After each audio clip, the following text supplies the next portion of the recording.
another scary story. This one's a little shorter. It's called I Found Home Videos of My Family That Shouldn't Exist.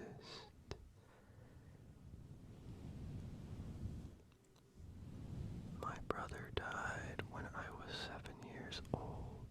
He was 13. He drowned in the lake down the street from our house. My parents never touched his room. They tried once, but they couldn't do it. Too raw.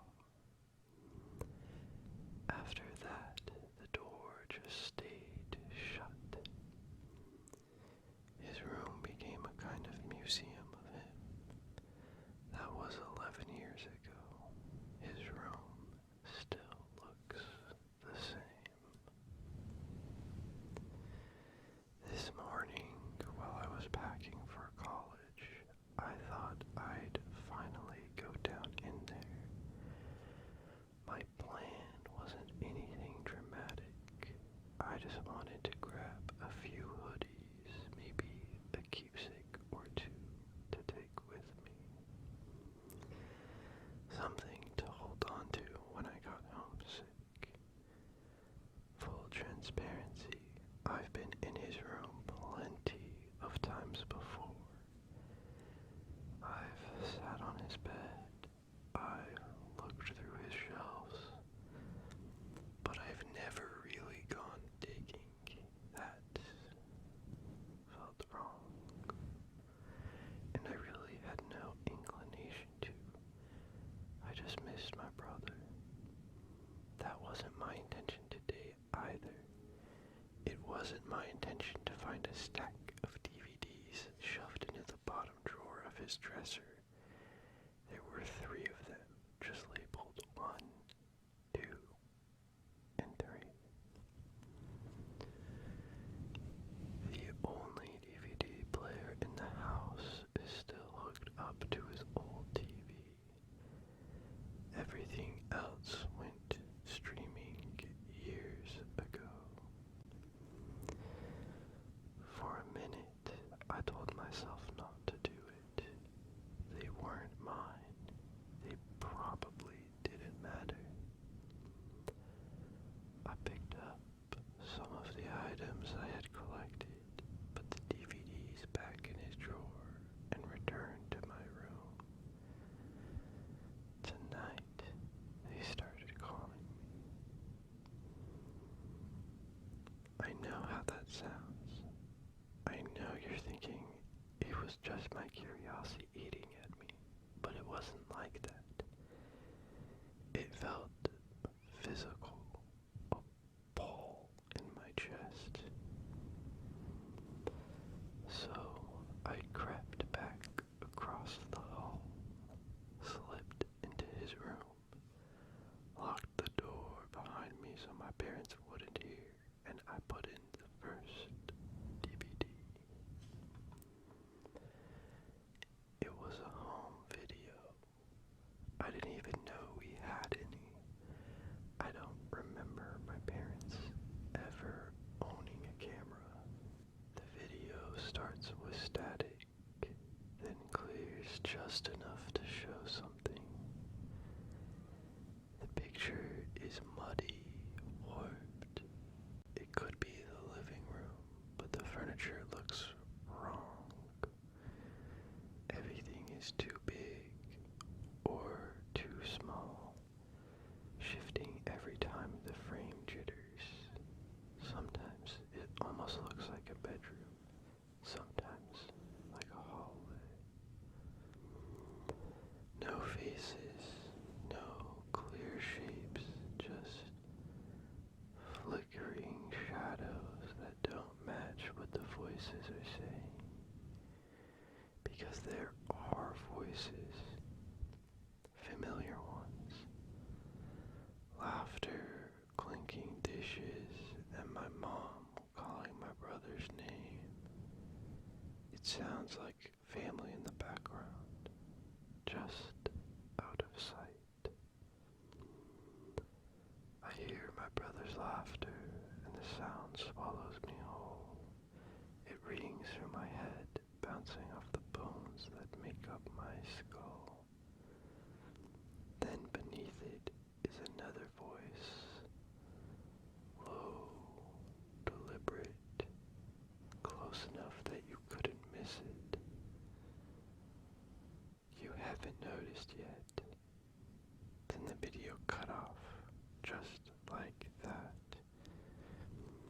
I scrambled to replay it, not even thinking about the other 2 discs still stacked under the TV.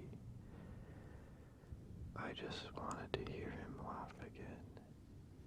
That laugh. I tried not to think about the end, though the fear of it was crawling slowly up my spine as I hit play. Because the way it spoke, it sounded like it wasn't part of the recording at all. Like it was speaking to the camera, to me. I pressed play again, this time pausing every few seconds, desperate to make sense of what I was seeing. But nothing held still. Everything on the film looked almost familiar, like a room you swear you've been in but can't place. The walls are a little too narrow, and the colors are washed out enough to make it something you've never seen before. It made me feel like my brain was short-circuiting. Then I froze the frame just before he laughed. And there it was, a caption, faint and yellow, burned into the corner of the screen. July 30th, 2015. 7 months after my brother drowned. My first thought was that it was a glitch. It had to be. The camera must have been off by a year. There's no other explanation. I forced myself to breathe and to shove back the rising panic. Then I pressed play again. His laugh filled the room, and for a second my fear washed away. It was just him again. He was alive, warm, present, a bittersweet rush of comfort and grief. But then the voice returned, closer this time, wet against the microphone, broken and cutting in and out like static. You noticed. I ripped the DVD out of the player and threw it across the room. I didn't even know why I did it. Adrenaline, I guess. My hands were shaking so hard I couldn't control myself. I'm trying to think of logical explanations. I want to believe there's one, but every reason I come up with feels paper thin. I just bolted back to my room and dove under the